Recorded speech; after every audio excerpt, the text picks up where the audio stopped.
Assalamualaikum, welcome back to Zaf Channel guys. Apa khabar semua geng-geng puaka? Aku harap korang sentiasa ceria dan sihat-sihat selalu. Yang mana baru lagi jumpa Zaf Channel, aku nak ucapkan terima kasih banyak-banyak dan selamat datang ke malam puaka. Kalau korang suka, korang boleh tekan button like dan juga bell notification supaya setiap kali aku upload video baru, korang akan dapat tahu. Dan yang paling penting geng puaka, tolonglah Zaf minta kepada korang semua, dah sedap-sedap layan tu, janganlah lupa tekan button like. Dan kalau boleh, tak ada paksaan pun, janganlah skip iklan. Tengok je lah iklan tu, sebab iklan tu lah yang dapat membantu Zaf Channel untuk berkembang lebih maju guys. So tak nak lewat masa pada malam ni, aku ingin berkongsi dengan korang satu kejadian seram rumah sewa yang terletak di Melaka guys. Aku harap korang terhibur dan tak nak lewat masa, let's go. Kita roll the intro guys. Yeah!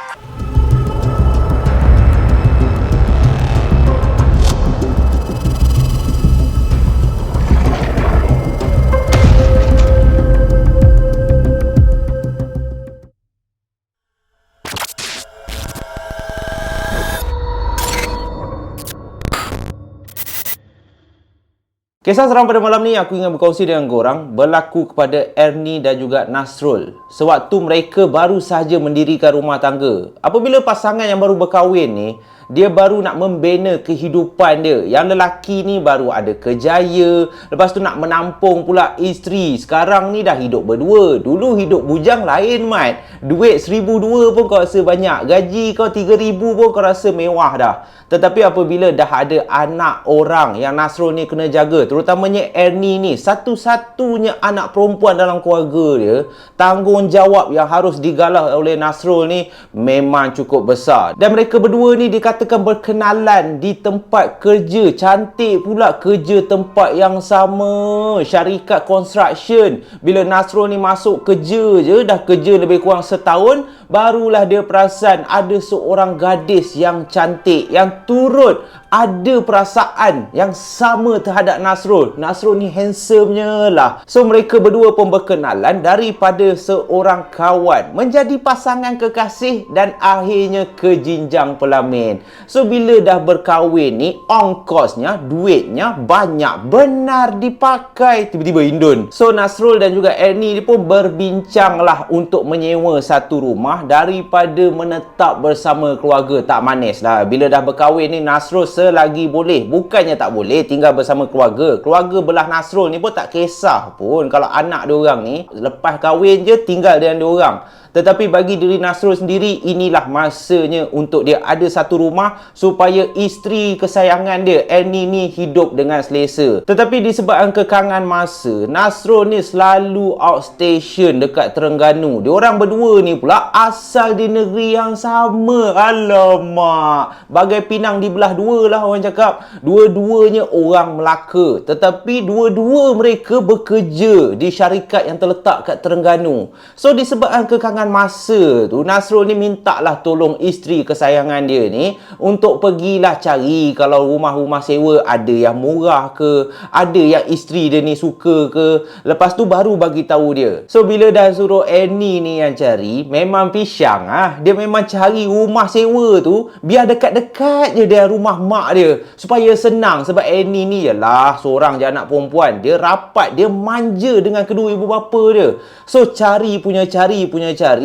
tak dapat-dapat, Ernie ni pun buka lah mudah.com. Dia pun carilah mana rumah yang cantik, yang paling penting harga dia sesuai dengan bajet mereka berdua. Dah lah gaji si Nasrul tu bukannya besar sangat. Yelah, baru nak mula kehidupan kan. Korang pun beragak lah nak pressure pun. Selalunya orang yang baru kahwin ni, yang nak menunjuk-nunjuk ni, kadang-kadang hutang banyak. Tapi bagi Nasrul ni, biarlah pakai motor saja, tak ada kereta pun. Tetapi Nasrul ni cuba juga berusaha untuk memberikan satu kehidupan yang sempurna, yang senang buat isteri tersayang.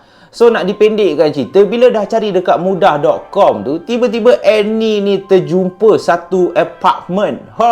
Apartment ni daripada gambar memang cantik gila. Macam korang tengok Shopee lah. Dekat Shopee tu cantiknya lah barang ni.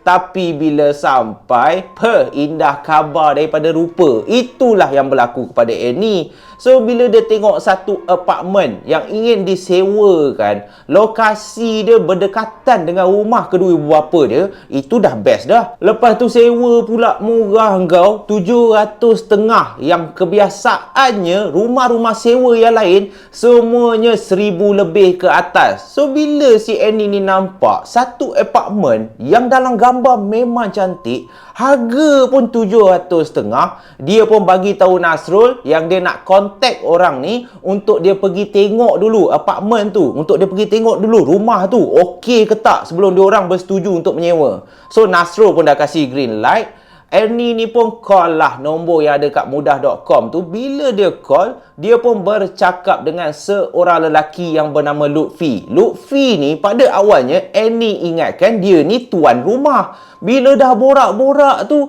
ya alah, Lutfi ni bukannya tuan rumah, tetapi dia orang tengah. Lutfi ni pernah tinggal kat rumah sewa tu. So bila Lutfi ni nak keluar, dia terpaksa cari penyewa baru menurut owner rumah tu. So nasib baiklah Annie call dia. Dia orang pun deal.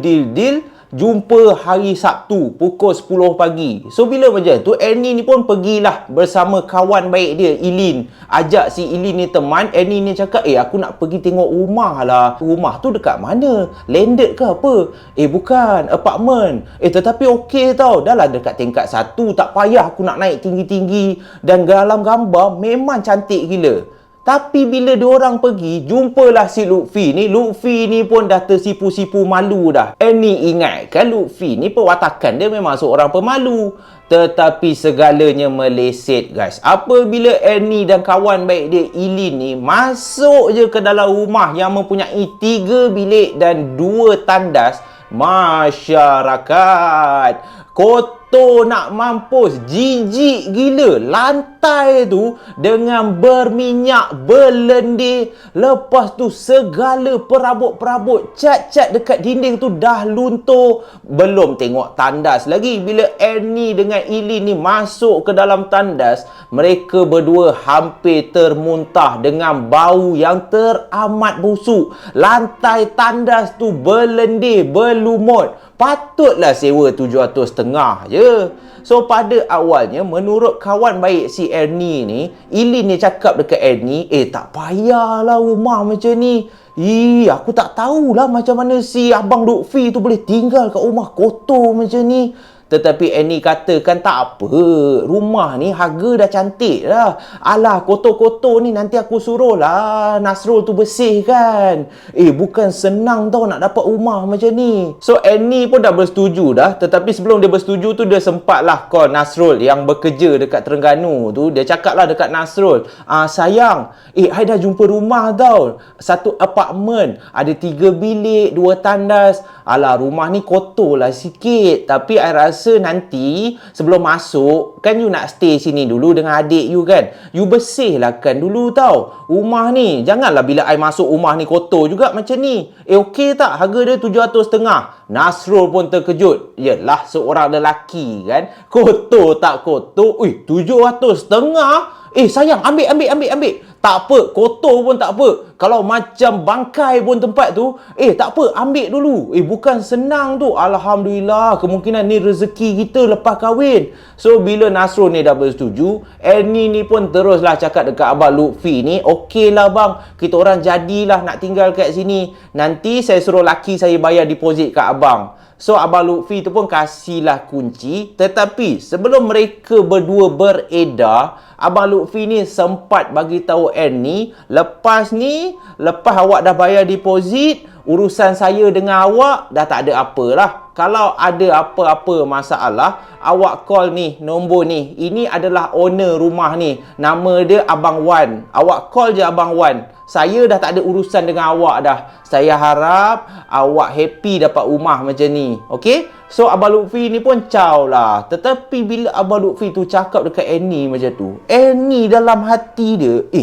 biar ke betul Apa hal yang dia ni macam gelabah semacam je. Siap suruh aku jangan kontak dia kalau ada apa-apa masalah. Tetapi Annie ni berfikiran positif. Betul lah juga. Buat apa nak kontak si Abang Lutfi ni? Dia orang tengah je. Kalau ada apa-apa masalah, baik aku kontak dengan direct owner je. Dan apabila Annie dan Nasrul telah pun berpindah masuk dekat rumah tu, untuk bulan yang pertama, Annie ni akan tinggal bersama kedua ibu bapa dia. Sementara laki si Annie ni, Nasrul akan bawa adik lelaki dia yang bernama Masrul.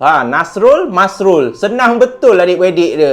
So dia akan bawa adik lelaki dia untuk tinggal bersama-sama dia. Di samping itu, nampak ayat, dia nak kemaslah rumah tu. Takkanlah nak bawa isteri kesayangan masuk dengan rumah yang kotor macam ni. Waktu Nasrul dengan adik dia Masrul ni masuk ke dalam rumah tu pun, ya Allah, dia ingatkan isteri dia bergurau je. Ingat kotor sikit-sikit. Hui, Nasrul ni pun hampir termuntah kau. Adik dia pun pening kepala. Adik dia siap cakap dekat abang dia, bang, macam mana Kak Annie tu boleh setuju lah? Selalunya kalau rumah bangkai macam ni, kita yang lelaki pun jijik tengok. Saya pelik lah dengan bini abang tu. Tetapi Nasrul backup lah isteri dia. Terus cakap dekat adik dia ni, kau mulut jaga sikit Itu dah jadi kakak ipar kau tahu sekarang ni. Alah, rumah ni kotor-kotor pun biarlah, kita bersihkan nanti. Memang nampak high class lah. Harga 750 kau gila. Nanti kau dah kahwin, engkau tahulah. Dan pada bulan pertama, sepanjang Nasrul dan juga adik dia tinggal dekat rumah sewa tu, segalanya okey. Lepas dah bersih tu memang selesa, memang happy si Nasrul ni. Rumah yang pada awalnya kotor sekarang ni dah macam syurga. Punyalah cantik, cat baru, sofa baru, bau busuk pun dah hilang, dah mula ada bau wangi. Dan selama sebulan diorang tinggal kat situ, rumah ni memang perfect. Dah lah tingkat 1, selesa pun selesa, jiran-jiran pun baik. Sebulan pun dah berlalu. Annie pun dah tinggal bersama-sama Nasrul dah. Manakala adik Nasrul yang bernama Masrul ni dah pergi sambung belajar. So dia pun dah keluar daripada rumah tu. Dan macam aku katakan tadi, rumah tu ada 3 bilik. Jadi bila mereka tinggal kat rumah tu, diorang pakai hanya 1 bilik. 2 bilik ni terbiar kosong je. So daripada biar kosong, 1 bilik Annie jadikan bilik tetamu. Sebab bilik tu dulu, semasa adik laki dia duduk situ, Masrul yang tinggal kat bilik tu. Tapi disebabkan Masrul pun dah keluar, dah pergi sambung belajar, so bilik tu jadi bilik tetamu. Manakala satu lagi bilik yang tak ada tombol pintu, dia ada lubang je, Annie jadikan store, tempat penyimpanan barang-barang yang tak perlu. Dan sepanjang mereka tinggal dekat rumah tu, Annie katakan rumah tu memang idaman dia lah. Memang dia seorang yang bertuah. Yelah, rumah 750, kawasan kejiranan pula memang baik, dekat pula dengan bandar. Cumanya, apa yang Annie perasan, rumah tu sedikit panas. Tak tahu kenapa. Kipas dah pasang, tetapi apabila lewat malam, time tidur tu, rasa bahang je dah rumah tu. Walaupun hari di luar hujan ke, musim sejuk ke, sama juga guys. Annie ni rasa, apa hal setiap malam mesti berpeluh. So, diorang pun pasanglah aircon. Pasang aircon pun sama, berpeluh juga. Tidur dalam bilik berpeluh, tidur ruang tamu berpeluh. Tengah tengok TV, peluh menitis-nitis. So, Annie rasa kemungkinan disebabkan lokasi rumah tu di tingkat 1. So, angin tu dia tak berapa nak menghembus masuk ke dalam rumah. Kalau buka tingkap pun sepoi-sepoi je. Lainlah kalau tinggal tingkat atas. Tingkat atas tu kemungkinan sejuk lah sikit. Dan bila dah berkahwin, Annie pun dia berhenti bekerja di syarikat construction tu yang ada kat Terengganu tu sebab jauh sangat. Dia pun apply lah syarikat baru, pekerjaan baru di sekitar Melaka sahaja. Senang lah dia nak pergi kerja kan. Kalau tak nak kena ulang alik asyik outstation je, serabut juga kepala dia. Tetapi Nasrul disebabkan jawatan dia dah agak tinggi, agak rugi, agak sayang. Lagi-lagi pula duit tu memang diorang teramat perlu. So Nasrul ni lah yang jarang ada kat rumah. Kejap-kejap kena pergi Terengganu. Dalam sebulan tu boleh kira lebih kurang 2 kali je. Ya Allah, sayangnya lah, dah lah baru kahwin. Paling kurang pun balik jumpa bini tu nak lepas rindu je. Lepas tu dah nak kena pergi balik Terengganu. So aku boleh katakan sepanjang masa Annie akan tinggal seorang diri je kat rumah tu. Tetapi bila Annie dikatakan ada satu hari ni, dia ajak mak dia untuk datang. Sebenarnya dia ajak kedua ibu bapa dia. Tapi disebabkan ayah dia ni AJKKKKK surau dekat kawasan perumahan tu. So mak dia datanglah seorang sebab ayah dia ada urusan dekat surau tu. Dan bila mak dia datang ke rumah baru Ernie ni, ini pertama kali tau. Selepas Ernie pindah masuk ke rumah tu, mak dia tak pernah masuk pun. Mak dia tak pernah tengok pun.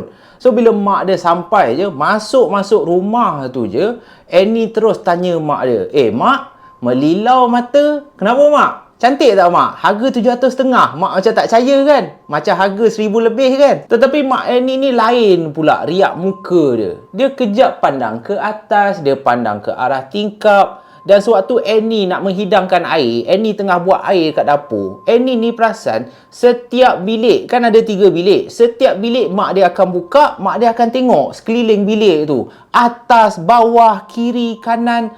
Lepas tu pergi lagi bilik lain, tengok benda yang sama. Termasuklah bilik tidur Annie dan laki dia ni, mak dia pun masuk juga, tengok sana, tengok sini. So bila Annie ni perasan mata mak dia ni melilau, tapi mak dia tak ada cakap apa pun. Sewaktu diorang tengah minum kat ruang tamu tu, Annie ni tanyalah mak dia, mak, kenapa mak? Setiap bilik mak tengok ada yang tak kena ke? Dan mak Annie pun tanyalah anak dia ni, Annie, engkau kan selalu tinggal seorang kat rumah ni kan? Rumah ni okey ke kau tinggal sini? So Annie cakaplah kat mak dia, itulah mak, nak cakap okey tak okey pun nak buat macam mana. Abang Nasrul tu yalah, dia terpaksa lah bekerja mak, nak cari duit. Kita orang ni pun baru kahwin kan. Suka tak suka pun Annie terpaksa lah hadam juga. Tapi Alhamdulillah sepanjang Annie tinggal kat rumah ni okey mak, jiran-jiran okey. Tempat kerja Annie pun senang Annie nak pergi, tak sampai 10 minit dah sampai dah. Kenapa mak tanya macam tu? So mak Annie ni dia senyap kejap, dalam 5 minit macam tu, mata melilau lagi ni. Tetapi mak dia lebih memandang ke arah bilik store tu. Macam ada sesuatu kat situ. So bila Annie ni perasan mak dia pandang semacam dekat arah bilik store tu, Annie pun cepat-cepat tanya mak dia, mak, kenapa mak? Asyik pandang kat bilik belakang tu je. Alah, bilik tu jadi store je. Tombol kan? Tak ada tombol kan? Biasalah tu. Tak suruh lagi Abang Nasrul repair. Mak ni janganlah pandang macam tu. Dan mak dia terus mencelah cakap Annie, Annie, engkau ni, mak tengok kan rumah ni malap je. Engkau ni memang bergelap je ke 24 jam.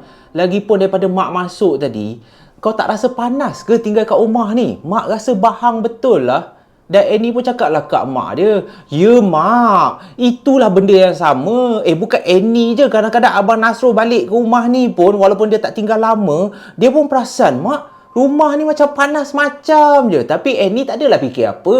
Alah, lokasi kot mak. Lagipun kan sekarang ni tengah musim panas. Annie ni cuba sedapkan hati dia. Alah, tak apalah, Annie pasang aircon lah untuk mak. Tapi walau pasal aircon pun, dalam hati Annie sebenarnya tak rasa sangat. Rumah tu memang betul cakap mak dia, malap. Dah pasal lampu pun macam suram je. So bila dah macam tu, Annie ni pun berborak lah dengan mak dia. Dan sebelum mak dia pulang ke rumah, jam pun dah pukul 10 malam dah, mak dia pun cakap lah dekat Annie ni, Annie, ni mak nak pesan ni, engkau kalau boleh kan, solat tu kau jangan tinggal lah ni. Lepas tu banyak-banyak lah kau baca Quran kat rumah ni, biar terang sikit rumah ni. Lagipun rumah ni kan rumah baru kan. Penyewa sebelum ni bangsa apa? Bangsa Melayu ke apa? So Annie pun cakap lah, penyewa sebelum ni Melayu lah mak, macam kita juga. Okey je, mak tak payah risau lah. Okey, macam ni, kalau apa-apa hal, kalau lah ada apa-apa jadi,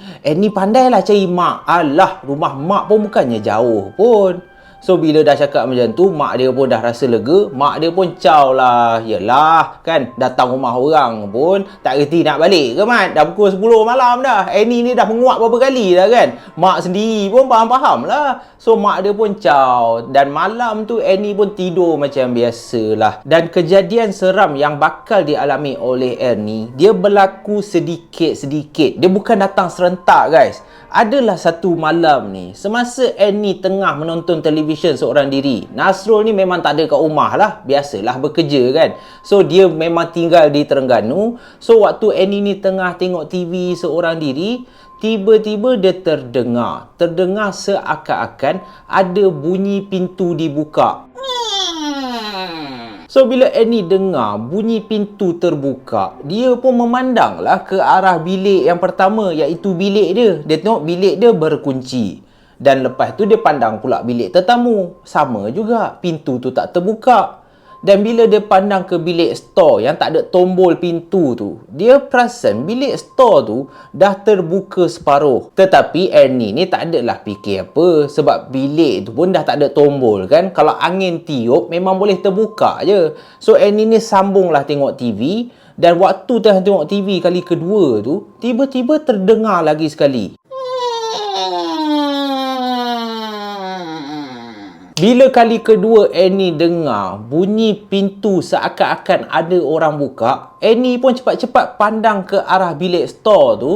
Dan Annie agak terkejut sebab sekarang ni dia tengok pintu bilik store tu dah terbuka dengan luas. So dalam tak takut tu pun adalah rasa meremang gak bulu roma. Yelah, tinggal seorang, jam pun dah lewat malam kan. Jadi Annie pun pergilah berjalan dekat bilik store tu. Dia pun ambil satu kertas untuk dia tutup dan dia sendal di tepi pintu tu supaya pintu tu dah tak terbuka. Biar ketat lah sikit sebab pintu tak ada tombol. Jadi bila Annie dah buat macam tu, Alhamdulillah benda tu berkesan. Pintu store tu dah tak terbuka dah. So Annie pun sambunglah tengok TV. Bila mata dia dah mengantuk, dia pun masuklah tidur. So itu kejadian yang pertama.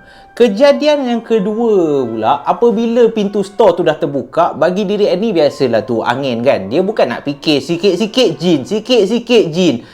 Tak ada. Nasib baiklah Annie ni jenis kuat semangat sikit. Lagipun dia ambil segala pesanan yang mak dia dah pesan dah. Jangan tinggal solat, rajin-rajin mengaji kat rumah tu. Dia buat semua tu. Dan apabila Abang Nasrul pulang sahaja daripada outstation dia dekat Terengganu tu, dia tinggal dekat rumah tu bersama Annie, berlaku pula kejadian kedua. Yang kedua ni Annie dah mula rasa tak sedap hati. Sebab pada malam tu, selepas diorang dah makan malam, yalah Annie ni masak lah sedap-sedap sikit. Laki dia pun jarang pulang ke rumah nak rasa masakan air tangan isteri. So Annie ni makanlah bersama suami dia. Dan lepas tu diorang pun tengok TV sampai pukul 12 malam barulah masuk tidur. Sebelum masuk tidur tu, Annie ni pergilah dekat tandas nak bersihkan diri, nak berus gigi apa semua. So waktu dia tengah berus gigi, dia pandang cermin dekat tandas tu, tiba-tiba Annie ni terjerit. So disebabkan cerita Annie yang teramat kuat telah membuatkan suami dia Nasrul ni daripada bilik tidur bergegas lari ke arah bilik air untuk tahu apa yang berlaku, kenapa isteri aku menjerit ni. Dan bila Nasrul tengok je, cermin dekat dalam tandas tu rupanya dah jatuh ke atas lantai, dah berderai dah, kaca dah berterabur dah. Jadi Nasrul ni tanyalah Annie, "Ya Allah sayang, apa you buat ni? Sampai boleh pecah cermin ni. Kenapa macam ni?" Lalu Annie pun cakap lah dekat laki dia, "Abang, Annie berus gigi ni nampak ni. Annie tak sentuh pun cermin ni. Cermin ni tiba-tiba jatuh. Dah kena dah ibu jari kaki Annie." So Nasrul ni pun tengoklah betul ibu jari kaki isteri tercinta ni dah berdarah dah, terkena kaca tu. So disebabkan dah berdarah macam tu, Nasrul ni pun ajaklah bini dia keluar daripada tandas tu untuk dia tengok kan. Manalah tahu paku tempat gantung cermin tu dah nak tercabut, dah longgar ke. Tetapi yang peliknya, waktu Nasrul ni cek paku yang dekat dinding ni, paku ni tak longgar pun, ketat je. Tak logik. Macam mana cermin tu boleh jatuh secara tiba-tiba? Pelik ni. So Nasrul ni tanya lagi sekali isteri dia, "Sayang, awak biar betul, awak ada sentuh ke tak cermin ni? Sebab paku ni saya tengok ketat je, tak ada longgar pun." Berkali-kali Annie katakan kepada Nasrul, "Abang, sumpah lillah, buat apa Annie nak tipu? Annie tak pegang pun. Cermin tu yang tiba-tiba melayang lepas tu jatuh. Alah, takkanlah dah sampai kena kaki pun nak salahkan Annie." Jadi bila Nasrul dengar macam tu, Nasrul ni dah rasa tak sedap hati. Tapi dia tak nak takutkan isteri dia. Lagi-lagi pula, nanti lagi dia nak outstation lagi. Bini dia dah lah tinggal seorang diri kat rumah tu. Kejap kan kalau dia cakap rumah tu ada sesuatu yang tak elok ke, ada benda-benda pelik ke, isteri dia dah takut, lagi banana. Kerja pun tak jalan kejap gang. Jadi Nasrul ni tenangkan isteri dia, dia pun letak ubat apa semua, dan malam tu pun diorang tidur. Walaupun kedua-dua mereka memang pelik dengan kejadian cermin tu boleh jatuh secara tiba-tiba. Daripada satu ke satu kejadian pelik dan kejadian yang lagi menakutkan yang telah membuatkan suami dia, Nasrul ni, rasa tak sedap hati sampaikan dia ambil cuti tanpa gaji selama sebulan untuk dia tengok betul-betul rumah ni okey ke tak okey. Dan kalau korang nak tahu kenapa Nasrul sampai ambil cuti selama sebulan, disebabkan kejadian ketiga ni. Pada masa ni Nasrul pulang lagi sekali ke Melaka. Selepas dah hampir sebulan lebih dah tak balik jumpa isteri dia, Nasrul ni pun pulang lagi sekali kat rumah tu. Lepas tanya perkabaran isteri dia, sayang okey tak sepanjang tinggal kat rumah ni? Isteri dia cakap sepanjang dia tinggal kat rumah tu, satunya rumah tu panas. Makin lama makin panas, makin panas, makin panas.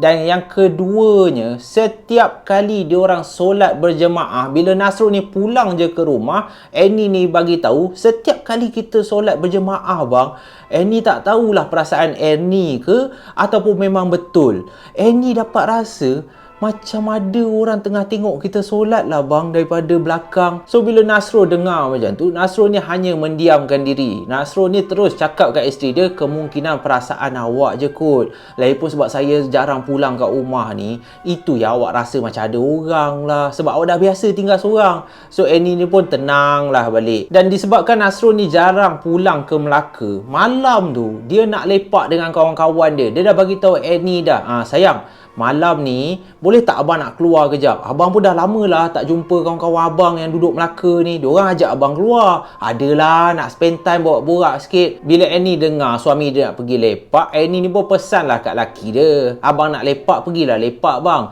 Tapi kalau boleh, abang janganlah balik lambat sangat bang. Dalam pukul 1 tu pun paling lambat lah tu, abang pulang lah kat rumah. Dah lah abang jangan balik. Bila nak spend time dengan saya nya? So Nasrul ni pun bersetujulah. Iyalah, paling lambat pun sebelum pukul 1 abang dah balik dah. Jadi Nasrul ni pun keluarlah pergi lepak. Manakala Annie ni disebabkan seorang-seorang kat rumah, macam biasalah, dia tengok je lah TV. Duduk kat ruang tamu tu tengok lah TV. So bila tengok TV, dia tengok ke arah jam, dah pukul 11 lebih, dah nak masuk 12 dah. Mata Annie ni pun dah berat dah, dia dah ngantuk dah. Lagipun Annie ni dah tak sanggup dah nak tunggu laki dia. Dah nak pukul 12 dah, laki aku cakap nak balik sebelum pukul 1. Lambat sangat, aku masuk tidur dululah. So Annie ni pun biarkan lampu ruang tamu sahaja terbuka. Dia pun masuklah ke dalam bilik untuk tidur. Dan sewaktu Annie ni tengah lena tidur, dalam pukul 2 lebih pagi, Annie ni dikejutkan oleh laki dia. Annie ni pun dalam mamai-mamai dia bangun. Dia terus tanya laki dia, bang, baru balik ke bang?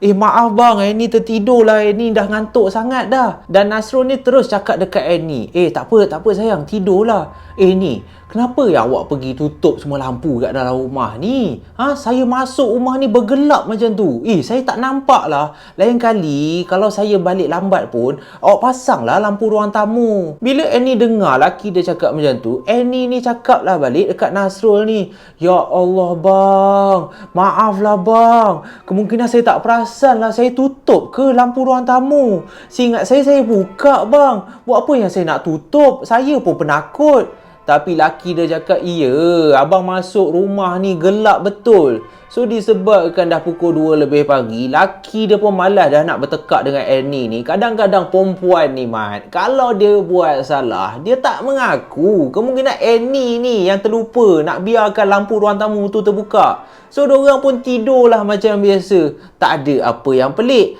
Tetapi keesokan paginya, apabila diorang bangun, kedua-dua mereka terkejut disebabkan bila diorang pergi ke arah ruang tamu, diorang tengok bilik stor dan juga bilik tetamu, pintu dah terbuka dengan seluas-luasnya. Kalau pintu bilik stor tu terbuka seluas-luasnya, boleh fikir logik lagi. Sebab bilik tu pun pintu dia tak ada tombol kan, main sendal macam tu je. Kemungkinan malam tadi angin kuat ke, so pintu tu terbuka. Tetapi yang buat Annie dan juga Nasrul ni rasa pelik, macam mana pintu bilik tetamu ni boleh terbuka? Setahu diorang, setiap bilik yang diorang tak pakai, diorang akan kunci pintu bilik tu. Diorang akan biarkan tertutup. Macam mana pintu bilik tetamu ni boleh terbuka? So, pada masa tu, dalam hati Nasrul ni, dia dah tahu dah. Ini dah pelik sangat ni. Lagi pula Nasrul ni perasan yang perangai isteri dia kadang-kadang kejap menangis,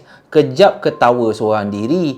Perangai isteri dia dah makin lama makin berubah tau. So itu telah menyebabkan Nasrul ni dia ambil cuti selama sebulan. Dia nak teman isteri dia, dia nak tengok rumah tu, apa yang jadi sebenarnya. Dan sepanjang Nasrul tinggal kat rumah tu selama sebulan, dia perasan isteri dia hampir setiap malam akan batuk dengan kuat, tak henti-henti, kejap terbatuk, kejap terbatuk. Jadi Nasrul ni dah mula risau lah. Ya Allah, Yang, kenapa setiap malam awak terbatuk ni? Tetapi yang peliknya, Annie ni langsung tak perasan yang bila dia tidur, dia akan terbatuk tanpa henti. Sampaikan Nasrul ni cakap, betul Yang, setiap malam Yang. Dah seminggu dah saya ada kat rumah ni. Setiap malam, awak tidur je, awak akan batuk non-stop. Yang, kita pergi hospital lah.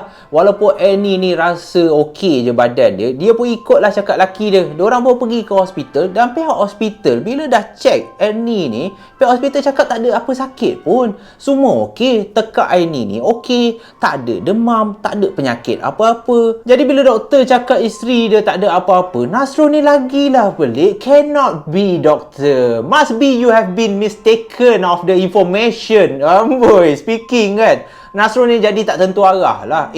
Tak boleh jadi ni. Isteri aku hampir setiap malam batuk. Takkanlah perkara tu normal pula. So Nasrul ni ambil lah langkah dia sendiri. Dia terpaksa siasat daripada mana semua ni berlaku. Apa punca yang telah menyebabkan perubahan daripada segi perangai isteri dia. Dan hampir setiap malam isteri dia batuk. Jadi pada malam tu, selepas dah pergi ke hospital, waktu diorang nak tidur, Nasrul saja tak nak lelapkan mata. Dia tahan je mata dia. Dia nak biar Annie ni dulu yang masuk tidur, yang masuk ke alam mimpi. Bila Annie dia dah lena je, Nasrul ni pun bangun. Dia perhatikan je isteri dia ni tau. Dan waktu Nasrul tengok isteri dia, Annie ni tengah tidur, ada sesuatu yang agak memelikkan. Mulut Annie ni seakan-akan tengah bercakap, terkumat kamit. Padahal isteri dia tengah tidur, mata terpejam. Tapi mulut Annie ni bergerak. Jadi Nasrul pun dekatkanlah telinga dia dekat mulut Annie. Dan pada masa tu, Nasrul agak tersentak. Dia agak terkejut. Sebab bila dia dengar betul-betul apa yang isteri dia tengah cakap, rupa-rupanya isteri dia tengah baca satu mantra. Satu ayat yang Nasrul ni tak tahu ayat apa. Seakan-akan Nasrul ni tak boleh faham langsung apa yang cuba diperkatakan oleh isteri dia.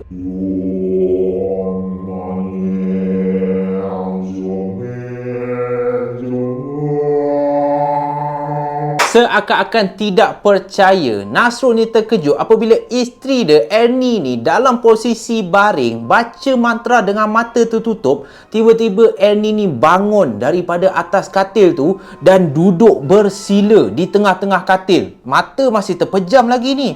So, bila Nasrul nampak isteri dia duduk macam tu, Nasrul ni pun tegurlah isteri dia. Sayang, Annie, tidur meh, tidur. Tak ada apa. Abang ada sini. Dah, sambung tidur. Tetapi makin lama makin kuat sambil Annie ni menghayunkan badan dia ke depan, ke belakang. Mulut dia masih terkumat kamit membacakan mantra. Macam toilet lagi sekali.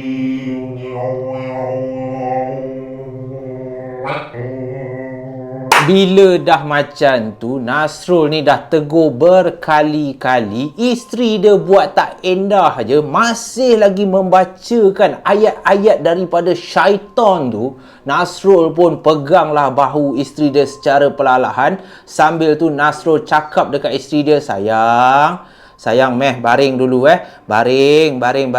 Tak ada ni, awak mimpi je. Dan waktu Nasrul ni nak baringkan balik isteri dia dekat atas katil, tiba-tiba mata isteri dia terbuka dengan seluas-luasnya. Dan yang lagi membuatkan bulu roma Nasrul ni meremang, dahlah mata Annie ni terbuka dengan luas. Annie terus memalingkan kepala dia memandang ke arah Nasrul, yang pada masa itu dah tergamam dah apabila tengok isteri dia dengan mata terbuka, dengan mulut yang terkumat kamit. Tiba-tiba Annie ni boleh cakap dekat Nasrul. Abang buat apa ni? Abang, saya ni isteri abang lah. Tapi Nasrul tahu yang sedang berkata-kata tu bukanlah Ernie, tetapi ada sesuatu yang telah masuk ke dalam badan Ernie. Dan tanpa lengah masa, Nasrul pun terus cakap kepada isteri dia, "Sayang, abang tahu ni bukan sayang. Sekarang ni sayang kena kuat. Sayang ikut abang baca Al-Fatihah. Bismillahirrahmanirrahim." Nasrul pun teruslah membacakan Al-Fatihah. Dan pada masa tu juga Annie terus memarahi Nasrul dengan suara yang garau. Apa hal yang kau baca? Kenapa kau suruh aku baca? Aku tak nak baca lah. Aku ni isteri kau tau. Apa yang kau baca? Diamlah bodoh. Yang kau baca tu apa hal? Tak payah baca lah. Benda yang masuk ke dalam badan Ernie tu seakan-akan marah apabila Nasrul ni mula membacakan surah-surah daripada ayat suci Al-Quran. Dan disebabkan tengok keadaan Ernie ni makin teruk, Ernie ni dah mula mengganas, dah mula merangkak di atas katil sambil memarahi Nasrul. Nasrul pun tak lengah masa, dia terus pergi ke ruang tamu dan dia minta bantuan ibu mertua dia. Dia terus call mak Ernie ni untuk bagi tahu keadaan anak mereka. Nasib baiklah ibu bapa Ernie ni belum tidur, dan bapa Ernie terus katakan kepada Nasrul, "Sekarang ni korang berdua keluar daripada rumah tu, datang ke rumah ayah sekarang ni, bawa anak ayah tu datang sini. InsyaAllah ayah cuba tengokkan apa yang berlaku. Sekarang ni kemas barang korang, keluar daripada rumah tu, ayah tunggu kat rumah ni." So bila dah ayah Annie tu cakap macam tu, Nasrul ni pun cepat-cepatlah kemas barang apa semua. Dan waktu Nasrul ni kemas barang-barang, masukkan baju Annie, masuk baju dia, Annie ni sempat lagi cakap dekat Nasrul, "Kau nak pergi mana ni? Apa yang kau buat ni? Kenapa yang kau kemas baju aku? Aku tak nak keluar lah daripada rumah ni. Aku nak duduk sini. Ini rumah kita lah. Tak payah kemas lah." Lalu Nasrul pun cakap berkali-kali kat isteri dia, "Sayang, abang tahu sekarang ni kita kena keluar ya. Kita keluar." So Nasrul pun pegang tangan isteri dia sekuat boleh. Annie ni dah meronta-ronta dah. Lepaslah. Aku dah cakap kan bodoh. Aku nak duduk rumah ni kan. Aku ni isteri kau tau. Apa yang kau buat aku macam ni? Sial. Kenapa kau buat aku macam ni? Tapi tetap berkeras. Nasrul ni dia membaca beberapa surah yang dia tahu, lalu dia mengheret tangan si Annie ni keluar daripada rumah tu, masuk ke dalam kereta. Dan Nasrul pun bawalah Annie pergi ke rumah kedua ibu bapa dia. Dalam perjalanan, akhirnya Annie seakan-akan tersedar. Annie pun pelik. Annie terus katakan kepada laki dia, Abang, kita nak pergi mana ni bang? Bang, macam mana kita boleh ada kat luar ni?" Lalu Nasrul pun katalah kepada Annie yang sekarang ni mereka berdua nak pergi ke rumah kedua ibu bapa Annie ni untuk tidur dekat sana. Nanti dah sampai sana, abang terangkan semuanya apa yang berlaku. Dan sebaik saja diorang sampai dekat rumah keluarga Annie, bapa si Annie ni pun teruslah membacakan beberapa ayat ruqyah. Dia nak cek sendiri anak perempuan dia ni sama ada elok ke tak. Dan bapa Annie katakan kepada Nasrul, dia akan minta bantuan orang-orang masjid untuk mencari seorang ustaz yang boleh merawat Nasrul dan juga Annie. Di samping itu, pergi ke rumah sewa mereka berdua ni untuk tahu apa sebenarnya yang berada dekat dalam rumah tu yang telah menyebabkan Annie kerasukan dengan tahap yang amat menakutkan, guys. Sewaktu Ustaz Jamaluddin datang ke rumah keluarga Ernie untuk tengok apa sebenarnya yang berlaku pada mereka berdua, Ustaz Jamaluddin pun tanyakan kepada Nasrul soalan yang pertama. Assalamualaikum Nasrul. Ni Ustaz nak tanya ni. Hang ni duduk kat mana sebenarnya? Hampa berdua ni, Ustaz Jamaluddin ni kebetulan orang Kedah. Tak payah tanya sebab apa, kebetulan dia memang orang Kedah. Ustaz nak tanya ni, hampa berdua ni apartmen mana yang hampa duduk ni? Rumah mana ni? Lalu Nasrul pun cakap lah kat Ustaz Jamaluddin tu, saya dengan isteri saya baru berkahwin Ustaz. Kita orang ada menyewa satu rumah dekat apartmen Seri Rose, tingkat 1, rumah nombor 10. So bila Ustaz tu dengar macam tu, Ustaz Jamaluddin ni pun terus menganggukkan kepala. Lalu Ustaz Jamaluddin pun tutup mata dia sambil mulut ni terkumat-kamit membacakan beberapa potongan ayat daripada ayat Al-Quran. Dan tak sampai 10 minit, sebaik saja Ustaz Jamaluddin buka mata dia, Ustaz Jamaluddin pun terus bagi tahu sesuatu yang mengejutkan Ernie dan juga Nasrul. Sekarang ni alhamdulillah Ustaz dah scan dah rumah hampa berdua ni. Betul lah, hampa memang duduk dekat tingkat 1, rumah nombor 10 kan. Ustaz dah scan dah.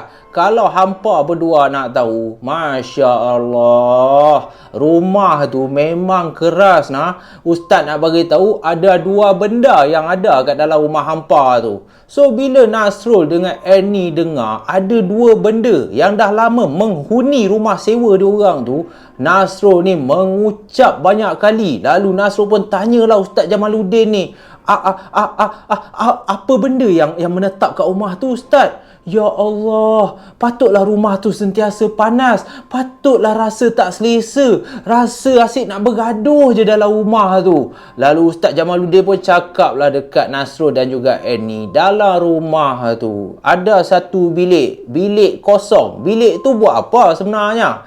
Lalu Ernie pun cakap lah, bilik tu kami buat store. Kami simpan barang-barang kosong dalam bilik tu. Dan Ustaz Jamaluddin katakan bilik tu sebenarnya ada seorang nenek yang memang teramat tua. Dan nenek ni, Ustaz tu tak tahu datang daripada mana, tetapi nenek tua, seakan-akan nenek kebayan ni dah lama dah duduk dalam bilik tu. Dah lama dah. Itu memang tempat tinggal dia. Tetapi ada lagi satu makhluk yang masuk kat dalam rumah tu disebabkan kamu. Ustaz pun terus tunjuk dekat Nasrul. Jadi Nasrul tersentak lah. Disebabkan saya Ustaz.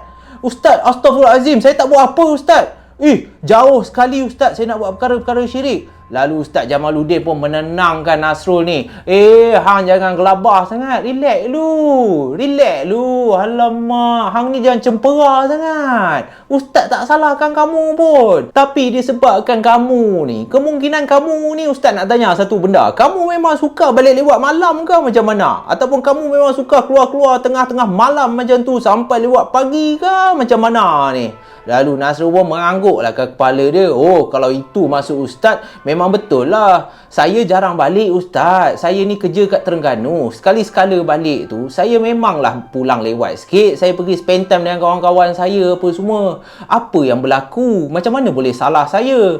Dan Ustaz Jamaluddin pun terangkan dekat Nasrul ni, sebenarnya disebabkan kamu ni suka pulang lewat malam, ada benda dah mengikut dah. Dan benda yang mengikut kamu ni, dia berbulu, warna hitam. Benda ni besar, bersayap tau. Orang panggil benda ni pelesit. Pelesit ni lah yang dah jadi makhluk kedua yang menetap kat rumah tu. Kemungkinan besar pelesit ni ikut kamu balik disebabkan kamu ni suka sangat keluar lewat malam. So bila Nasrul dengar, ya Allah, terkejut. Di samping tu dia rasa bersalah terhadap isteri dia disebabkan dia ni suka pulang lewat, asyik pergi melepak dengan kawan-kawan. Dah tak pasal-pasal ada pula pelesit yang duduk sekali kat rumah tu yang dah ikut Nasrul ni balik. So Nasrul dengan Ernie ni pun dah menangis-nangis minta tolong Ustaz Jamaluddin ni untuk bersihkan rumah tu. Dan sewaktu Ustaz Jamaluddin pergi ke rumah mereka ni dekat apartmen Seri Rose tingkat 1 rumah nombor 10, sebaik saja Ustaz Jamaluddin buka pintu depan tu, Ustaz Jamaluddin pun kasih salam, Assalamualaikum warahmatullahi wabarakatuh. Dan pada masa itu juga Ustaz Jamaluddin, Ernie, Nasrul dan juga kedua ibu bapa Ernie boleh dengar dengan kuat ada satu suara yang menangis dan juga tergelak pada masa yang sama yang datang daripada arah bilik store yang tak ada tombol tu, guys.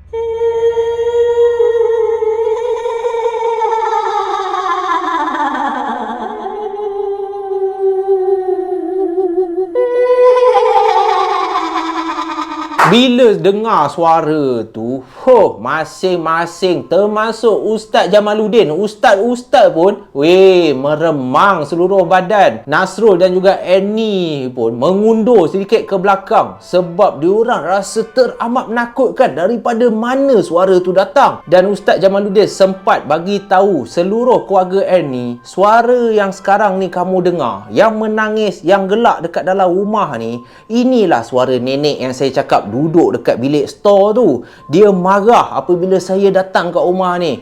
Tapi tak apa, insya-Allah dengan pertolongan Allah, kita semua ni makhluk Allah, kita tak payah takut dekat dia. Kita hanya perlu takut kepada Allah Subhanahu Wa Taala.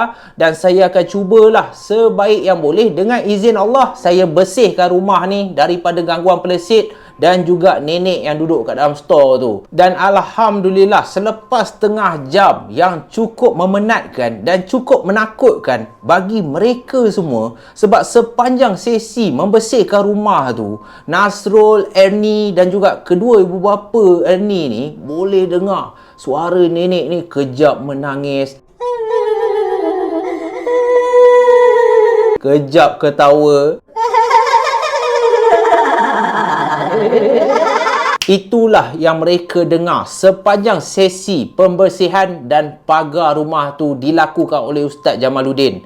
Jadi bila dah bersih rumah tu, Alhamdulillah, Ustaz pun cakap pelesit dan juga nenek tu telah berjaya dihalau oleh Ustaz tu. Ustaz tu minta lah dekat Nasrul untuk sediakan 2 botol kosong. Lalu Nasrul pun bawakan Ustaz tu 2 botol kosong. Dan Ustaz tu membuatlah segala apa yang dia tahu untuk masukkan pelesit dan juga nenek tu ke dalam botol. Dan ditemani oleh Nasrul, mereka berdua pergi ke satu kawasan sungai.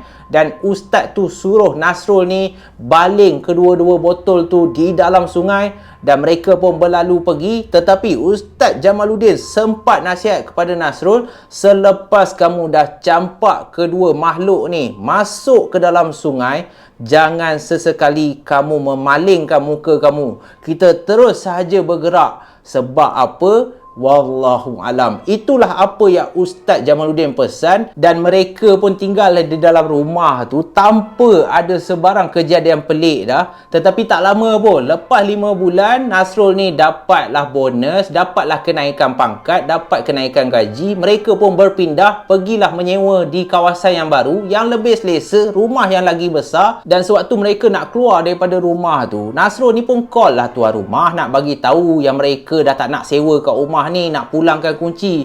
Tapi tuan rumah ni tak jawab. Tuan rumah ni memang Nasrul call banyak kali pun dia tak jawab. Dia hanya text je. Dia cakap okey lah, tak apalah, tinggalkan je kunci tu dekat pondok security tu, nanti dia ambil kat situ. So Nasrul ni pelik lah. Lagilah Nasrul ni rasa sakit hati. Kemungkinan besar tuan rumah dah tahu dah yang rumah dia yang menyewa tu memang ada nenek, memang ada masalah. Patutlah kejap-kejap orang pindah, kejap-kejap orang pindah. Bagi diri Nasrul sendiri, dia nasihatkan kepada semua yang jadi tuan rumah, yang nak buat perniagaan sewa rumah ke, sewa bilik ke, kalau boleh jangan anaya orang macam tu. Kalau rumah tu betul ada masalah, bagilah tahu ada masalah. Janganlah menyusahkan orang. Tak pasal-pasal Nasrul terpaksa hadap segala gangguan. Dan yang lagi menakutkan, apabila Ustaz Jamaluddin bagi tahu Nasrul dan juga Ernie, hampa tahu tak sebab apa? Asyik Ernie ni je yang terkena gangguan. Bila dia tinggal seorang, dia kena gangguan. Kamu okey je Nasrul. Isteri kamu yang kena rasuk, isteri kamu yang sakit-sakit, batuk setiap malam. Ustaz Jamaluddin katakan nenek tu waktu Nasrul tinggal bersama adik dia Masrul ni, nenek tu tak heran sangat sebab nenek tu memang dah lama tinggal kat rumah tu, dan nenek tu memang suka kalau ada lelaki-lelaki yang tinggal dekat rumah tu. Tapi bila Ernie masuk tinggal menetap bersama Nasrul kat rumah tu, nenek ni jadi marah. Lagi-lagi pula Ernie ni jenis rajin baca Quran, jenis solat tak tinggal. Macam Nasrul jarang ada kat rumah. Kalau ada kat rumah pun kadang-kadang tak ada mengaji, kadang-kadang terkantoi juga, solat tak cukup. Tapi Ernie ni sentiasa baca Quran, solat tak tinggal. So nenek ni jadi marah sebab itulah Ernie sahaja yang kena ganggu. Ernie je yang teruk sampai kena rasuk, sampai pelesit tu lah yang buat Ernie batuk-batuk. Setiap kali, setiap malam Ernie tidur je, pelesit ni akan mengibas sayap dia dan debu-debu tu akan masuk ke rongga-rongga mulut, ke rongga-rongga hidung, dan itulah yang menyebabkan Ernie ni boleh dikatakan hampir setiap malam terbatuk. Dan itulah kejadian yang menyeramkan yang dialami oleh Nasrul dan juga Ernie sepanjang mereka tinggal di apartmen Seri Rose tingkat 1, rumah nombor 10 guys. Jadi aku harap korang terhibur dengan kisah pada malam ni. Ambil segala pengajaran dan insya-Allah kita akan bersambung destinasi ataupun negeri yang seterusnya. Ada yang suruh Zaf, ceritalah pasal Johor, ceritalah pasal Sarawak, Sabah, Perak. Relax, kita buat satu-satu guys. Korang just komen dekat bawah negeri mana yang kita nak pergi jelajah lepas ni. Dan aku harap korang sentiasa terhibur. Dan jangan lupa tekan button like, tekan button subscribe kalau korang suka. Kalau korang tak suka, tekan je button dislike tu. Komen lah apa-apa kat bawah. Dan insyaAllah kita jumpa lagi dalam malam podcast yang akan datang guys. Stay safe, stay healthy guys. Yeehee.